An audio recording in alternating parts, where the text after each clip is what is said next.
Hello everybody, this is AG here, and welcome to the Texas Motor Speedway as we are here for the 8th race of the season in the Wawa Sprint Series. It is Sprint Series night in America once again, and from one Texas racetrack to another, we're here for 21 laps of action around this mile-and-a-half racetrack in Fort Worth. It's going to be a great track, excited to see how it all goes down, and join alongside Texas native Josh Williamson to call this race. Now, Josh, this is the new version of the Texas Motor Speedway. However, you did a lot of work behind the scenes on the I&I of this track in particular, so you should know this track more than anybody else. How do you think these guys are going to race here today in these 21 laps? Well, I don't think it's going to be anything like super over the top. Obviously they slow down a bunch now with this new configuration. Heading off into 1 and 2, it's only 20 degrees, and you still carry a ton of speed when you get over into 3 and 4. So it's not going to be like the Texas races we've seen in the past. This and the Cup one, for that matter.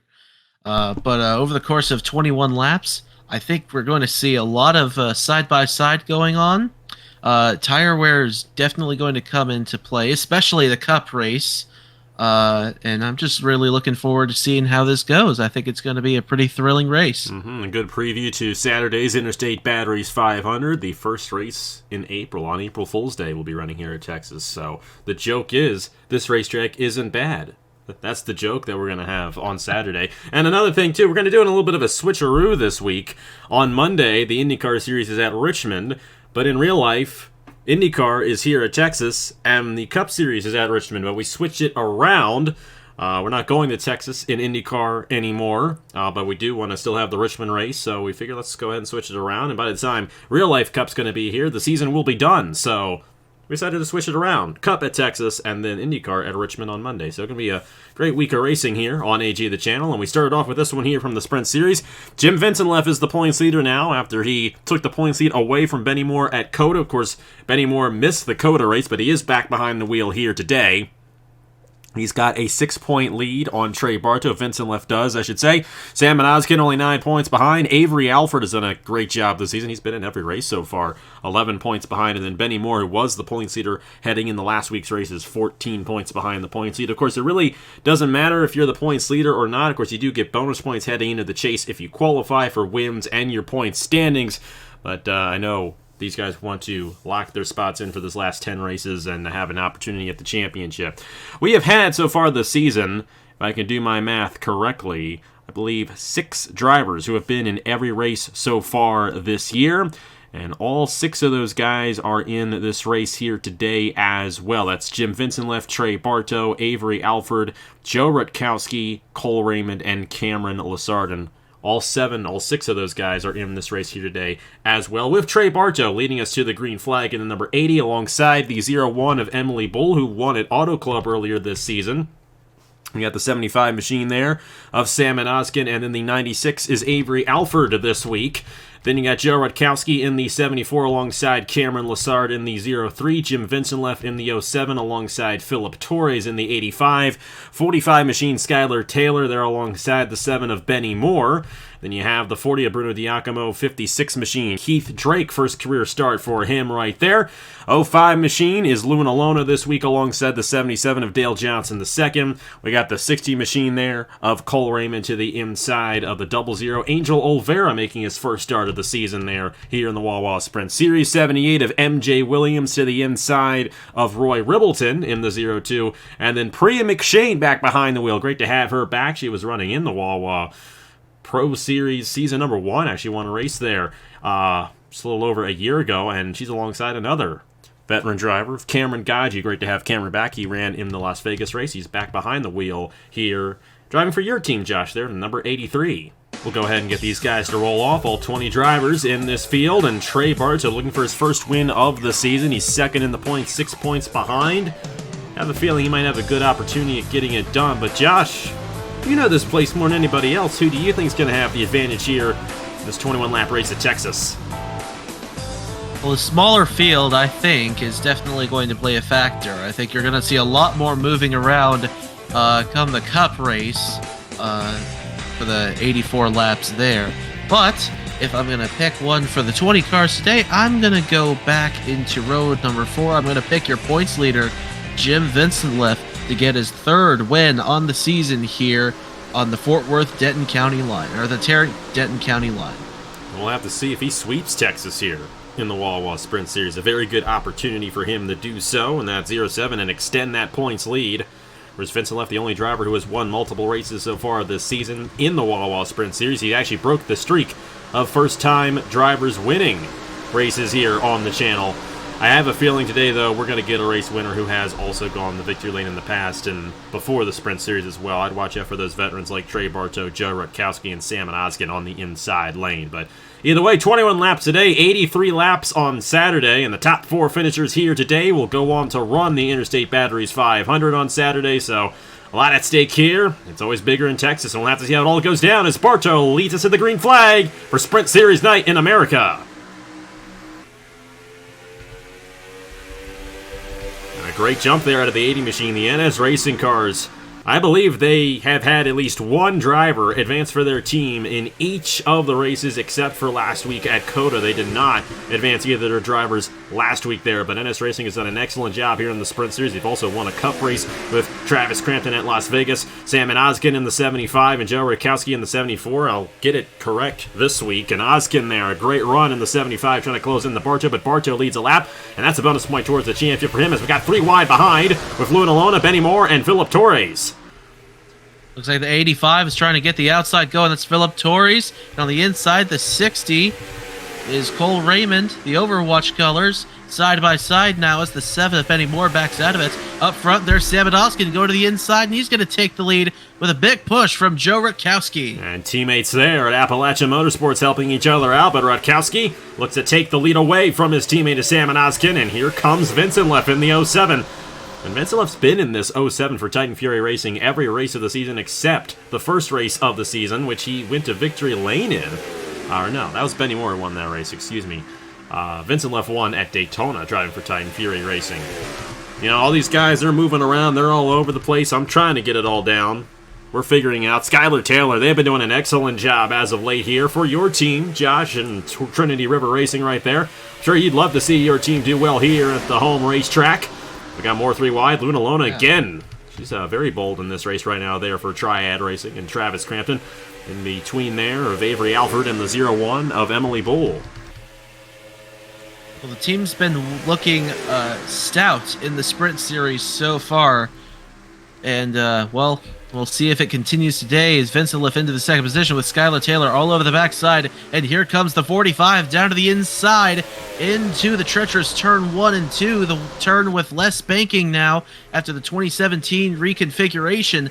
Vincent-Leff gets that outside lane working, though. It's already working on lap number 5. And something you mentioned at the top of the show as Vincent-Leff goes to the inside of Oskin. Not going to be able to hold on to it. Tire wear definitely going to come into effect here. We're going to see a tire wear not as aggressive as Rockingham was 2 weeks ago, but it's going to come into play, and these guys are going to be off about 2.5 seconds, 3 seconds a lap near the end of the run. And not only that, we're going to have 2 pit stops in tomorrow or in Saturday's race of the Cup Series as well. So they'll definitely be coming down, getting those fresh Goodyears both times they're down. Of course, I think we'll have the pit strategy figured out a little bit better than what we did at COTA last week. That one definitely confused us, but we figured it out for COTA and had a good race there, but I think we'll have an even better race on Saturday. Have a good race going on right now. Now, Sam Oskin, would like to mention, actually won the Cup Series here at Texas before the reconfiguration. We ran the old version of this racetrack back in 2020. He went on the victory lane in that one. I think he called that race with me as well back when he was driving, I think, for Hamill Racing Enterprises. We'll have to see if he can hold on to it here for Appalachian Motorsports. And Vincent-Leff tried again on him. Just could not get that inside lane to work. And Skylar Taylor, Trey Bartow holding on to the transfer positions right now. Bruno Diacomo here. How about Luna Lona? She's been moving up through the field very well in this 05. Luna Lona trying to get to the inside, and they will. Down to the inside of the 40 of Bruno Di Giacomo, and potentially into the 5th position. Yes, indeed. Into 5th goes the 05 Luna Lona, and now for the race lead, here comes the 07 of Jim Vincentliff. Osgood trying to work that outside. They're nearly full throttle through turn 3 and 4. Onto the main straightaway through the quad oval. Vincentliff's going to lead lap number 8. And he got that. He made it look easy, but they're bunching up behind right here as Oskin kind of had to check up through the tri-oval. And now you got the 80 machine of Trey Bartow going for 3rd, and Oskin closing back in on Vincentliff here for the race lead. And you got Luna Lona, Bruno Giacomo, and how about this first-timer of Keith Drake? Driving for Hairgel Motorsports, Philip Torres has been getting some good runs in the other team car there in the 83 or 85 machine, I should say. But now Keith Drake in his first ever start here, running inside the top 7. The first-timers do a great job. This guy's not a first-timer. Cameron Gaggia behind the wheel of the 83, the other team car there for Trinity River Racing. No surprise to see him run well in this one. And I know he'd love to advance on and be back in the Cup Series again. His second start here in the Wawa Sprint Series this season. Finished 5th at Las Vegas not too long ago, and he's got a great opportunity here and maybe advancing on. Not quite halfway through this race yet. A little bit of a longer race, of course. These sprint races always 25% of the length of the Cup race that happens that weekend, and the Cup race is 83 laps, so a little bit longer than the normal 17-lap race that we do on the mile and a half, as Bartow looking to get back to the inside of Oskin for 2nd. All this is allowing Vincentliff to pull away, and I'm telling you, this team, they might be a bit unstoppable this season if Vincentliff continues to sign up here for Titan Fury Racing. As you got Luna Lona trying for the transfer spot on Skylar Taylor. They're side-by-side for 4th, as Bartow unable to make the move on Oskin. We'll see if Bartow maybe just tucks in behind Sam and Oskin, and they can go up and catch Jim Vincentliff, who's pulled away to almost a 7/10 of a second lead, actually, over the 75 of Osgood. But now, looks like Osgood might actually be closing in as they head down the back straightaway. I thought the caution may have come out for a second, but it did not. Vincentliff just slowed up a ton this go-around, and Osgood has a massive run coming out of turn number 4. Interesting you mentioned cautions. We have yet to have a caution all season long here in the Wawa Sprint Series. These guys have done a great job keeping it clean. I think the fact that these fields are half the size of the Cup Series goes a long way. And Vincentliff, he may have used up his tires there. We're going to see tire wear in this race, even though it's only 21 laps long. It's definitely going to come into effect as Keith Drake moves into a transfer spot on Luna Lona. How about this 56 machine? And how about Oskin? You know, if these guys get side by side, I watch out for that 56. Keith Drake might pull it off. He might pull off the upset here on these veteran drivers. I mean, Vincentliff has obviously proved himself this season here in the Wawa Sprint Series. Sam and Oskin, a veteran. Trey Bartow, a veteran. Luna Lona has also gone the victory lane. Cameron Gaggia. A lot of great drivers he's racing around right there in that 56 machine. He's got a good car underneath of him, though. Hairgel Motorsports definitely putting a lot into their program, and I know you guys are putting a lot into your program as well. That might be helping Cameron Gaggia out. He's up to the 5th position now and going to be trying there on the 56 for the last transfer spot. Everybody involved in these positions here, 4th, 3rd, 4th on back. This is going to be a heck of a battle for that transfer spot here. The closing laps up ahead. It is still Jim Vincentliff, the 07, who has led most, if not all the laps so far. He's led most laps. He hasn't led every single lap. But Sam Oskin trying to take the lead for himself down to the inside of 3 and 4. Vincentliff takes the defensive line out of turn 4 into the quad oval. Oskin might have a chance heading into turn 1. He's taking a look. He's right there, trying to pressure Vincentliff into making a mistake here. And in terms of the point standings, Oskin's only 9 points behind Vincentliff, and I'm sure he'd love to pass him and gain some points there in that 07. I think Vincentliff's going to get the extra bonus point for leading the most laps in this race. We'll have to see, though, if he can, in fact, get the race victory in the most important lap. Oskin is staying right there with him, but Vincentliff with a better exit off of turn 4, and the 07 remains out front for the time being. Bartow kind of under fire here. Here comes Gaggia for the last transfer spot again on Keith Drake. If Keith Drake only knew everything that Cameron Gaggia was done on this channel. How about Gaggia and Bartow, two of the most experienced drivers in this field, currently in the transfer spots. Great runs for both of them. But Keith Drake going back on Gaggia there for that transfer spot. Oh, Gaggia getting that outside lane to work to his advantage, and the tire wear really coming into effect now. And Gaggia trying to work that to his advantage for Trinity River Racing. He's not going to have a whole lot of luck heading off into turn number 1 this time. And Skylar Taylor, teammate, down to the inside. And look at that dive by the 56 of Keith Drake on the veteran Trey Bartow on the outside. And up front, Sam Oskin He's maybe He's run out of peaking. patience. He's been peaking. testing Vincent the last several laps. He might have a chance of doing it this time. Vincent a little up from the white line. Oskin not yet going to make the move. I believe he's testing at this point, waiting to make the move here in the final couple of laps. Well, Keith Drake is in position to advance on. Cameron Gaju as well, and there we go. Oskin has a shot. It's a little hard to get that inside lean to work later on in the run, but it is possible. And then Keith Drake definitely getting an advantage off of these guys here as we go along. And Bartow trying to get on Gaju for the last transfer, and Bartow's going to try to get it on the 83 here. And Oskin still on the back bumper. Vincent, we got two battles going on that we're trying to keep a focus on. And Bartow, they're on the inside of Gaju. He's got the last transfer spot. It's 2 laps to go here at Texas in the Wawa Sprint Series. And Jim Vinceleff's doing an excellent job holding on to this race lead. And Oskin may have used up his stuff, but he's got to run right here. He may be able to shoot to the inside. I think this might be the shot. Oh, baby. Oh, he's right there to the inside, heading off into the third turn, and Keith Drake is right there. If these two tangle, we're coming around for the white flag this time. 1 lap to go in the Lone Star State. Oskin, a massive run! Yes, and Vincelef got really loose off the corner. Gaji's going to take third away, and Vincelef has to be careful not to let Bartow by. But Bartow's coming in here quick, and Vincelef really had to check it up. But Salmon Oskin in the 75. He's going for his 4th career win and his 2nd here at Texas. And I think he's going to get it done. The last transfer spot, I think, will still go to Vincelef in the 07. Bartow's going to fall back to 6th. This 56 is coming. What a run here by Keith Drake, but it's not going to be enough. Salmon Oskin is going to finally break this streak. He's the first driver this season to win a race in the Wawa Sprint Series who has won a race before this season began. And Oskin gets it done for Appalachian Motorsports and Caleb Rose. Keith Drake will be racing on Saturday as well, with Cameron Gaju and Jim Vincelef all running the Interstate Batteries 500 on Saturday in the Wawa Cup Series.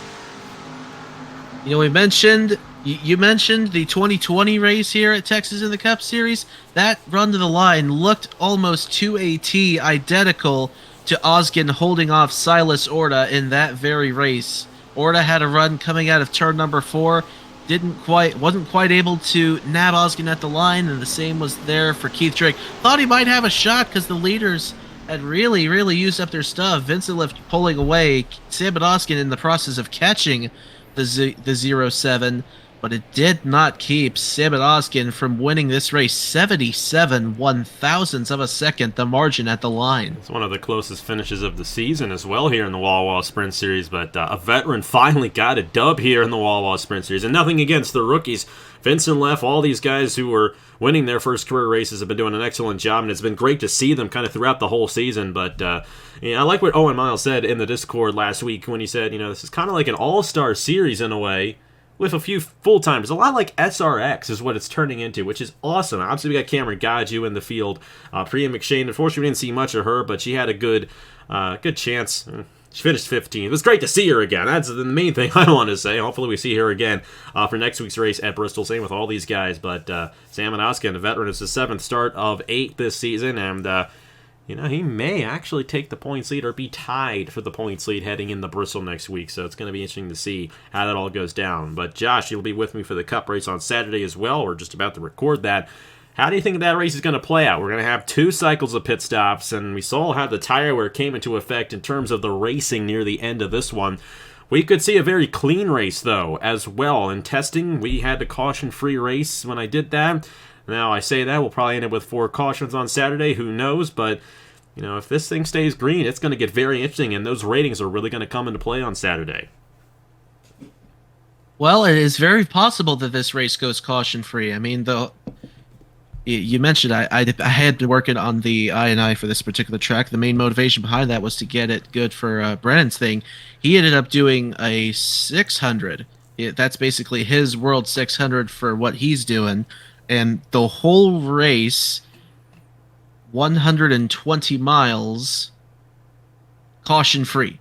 So it is very possible that happens in the Interstate Batteries 500. But it is definitely going to be a thrilling race for sure. If today was any indication, with only 20 cars on the racetrack, I mean, there were side-by-side battles going on all throughout the field, and I think we're going to see just as exciting racing in the Cup race. I'm so looking forward to this. I never thought I'd be saying that about Texas, but that's the magic of NR 2003. Yeah, absolutely, and the magic of you. You were the one that put all the work into the INI, so we got to thank you for all of that.